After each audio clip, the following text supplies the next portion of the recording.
পৌষ সংক্রান্তি মানেই তো শীতের সকালে মা ঠাকুমার হাতে বানানো পিঠে পুলির গন্ধে বাড়ি মম। ডায়েটিং ভুলে এই দিনটা পেট পুড়ে পিঠে খাওয়া, কিন্তু চূড়ান্ত ব্যস্ত দিনলিপিতে ইচ্ছে থাকলেও বানানোর সময় কোথায়?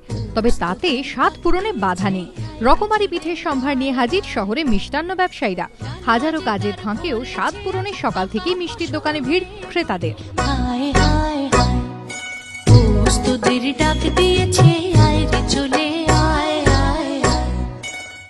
কিনে খাচ্ছি, কলেজ ছিল, দেন কলেজ থেকে এখানে একদম ডাইরেক্ট খেতে এসেছি। পাটিসাপটা, দুধ পুলি সবকিছুই। পিঠে খেতে ভীষণ ভালো লাগে।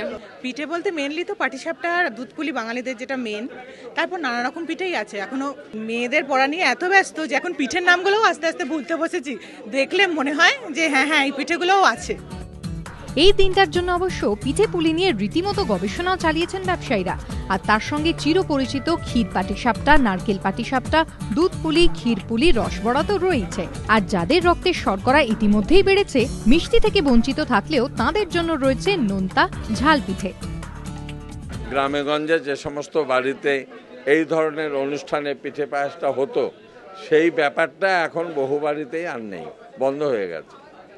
এই বন্ধ হবার সুবাদে গ্রামে গঞ্জে অনেক ট্রিপিক্যাল পিঠে হতো, যেটা আমাদের থেকে হারিয়ে যাচ্ছে। সেই প্রাচীন মানুষ আমরা যদি পাই, তাদের কাছ থেকে রেসিপিটা আমরা জেনে নিয়ে আমরা সেটা ট্রাই করি।